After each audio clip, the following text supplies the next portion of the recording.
Act കേരളയുടെ എൻ്റെ പ്രിയപ്പെട്ട സഹോദരങ്ങളെ, സ്ത്രീകൾക്കായി സംഘടിപ്പിക്കപ്പെട്ടിട്ടുള്ള ഈ സർഗോത്സവത്തിന് എൻ്റെ ഹൃദയപൂർവമായ അഭിവാദ്യങ്ങൾ അർപ്പിക്കുന്നു.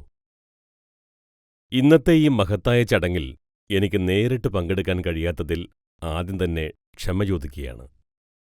എന്നിരുന്നാലും ഈ മഹത്തായ ആഘോഷപരിപാടിക്ക് അഭിനന്ദനങ്ങൾ അറിയിക്കാൻ ലഭിച്ച ഈ അവസരത്തിന് ഞാൻ എന്നും നന്ദിയുള്ളവനാണ്. ഭാവിയിലെ മറ്റു പരിപാടികളിൽ നിങ്ങളുടെ കൂടെ പങ്കുചേരാൻ കഴിയുമെന്ന് ഞാൻ പ്രത്യാശിക്കുന്നു. ഞാൻ എന്നും സ്ത്രീശാക്തീകരണത്തിൻ്റെ ഉറച്ച പിന്തുണക്കാരനാണ്. നിരവധി രാജ്യങ്ങളും സംഘടനകളും ഒരേ മനസ്സോടുകൂടി സ്ത്രീശാക്തീകരണത്തിനു വേണ്ടി നിലകൊള്ളുകയാണ്.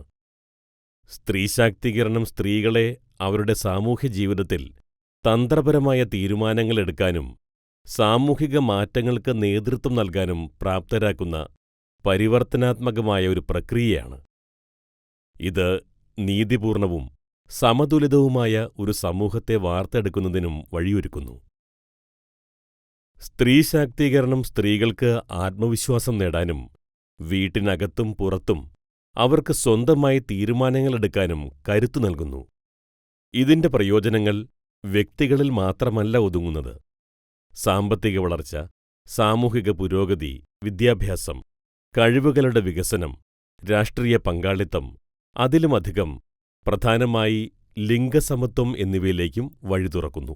ചെറുപ്പം മുതൽ തന്നെ സ്ത്രീവിദ്യാഭ്യാസം, കായികം, കലാരംഗം, കുടുംബ ഉത്തരവാദിത്തങ്ങൾ, തൊഴിലവസരങ്ങൾ തുടങ്ങിയ ജീവിതത്തിൻ്റെ വിവിധ മേഖലകളിൽ നേരിടുന്ന വിവേചനത്തെക്കുറിച്ച് എപ്പോഴും ചിന്തിച്ചു വന്നിട്ടുണ്ട്. പുരുഷന്മാരുടെ സമാനമായ അവകാശങ്ങൾ സ്ത്രീകൾക്കും ലഭിക്കാതിരിക്കുന്നത് എന്തുകൊണ്ടാണ്? ലിംഗ അനീതി എന്തുകൊണ്ട് തുടർന്നുകൊണ്ടിരിക്കുന്നു?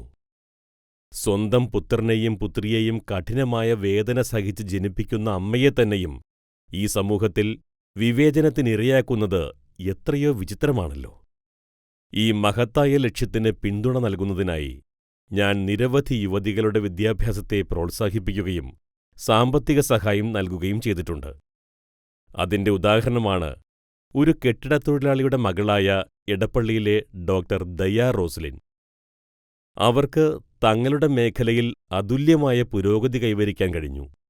ഇതോടൊപ്പം ഡൽഹിയിലെ ഞങ്ങളുടെ കമ്പനി ജീവനക്കാരുടെ എല്ലാ പെൺമക്കളുടെയും വിദ്യാഭ്യാസ ചെലവുകൾ ഏറ്റെടുക്കുന്നതിനായി ഒരു പ്രത്യേക പദ്ധതി ആരംഭിച്ചിട്ടുമുണ്ട്.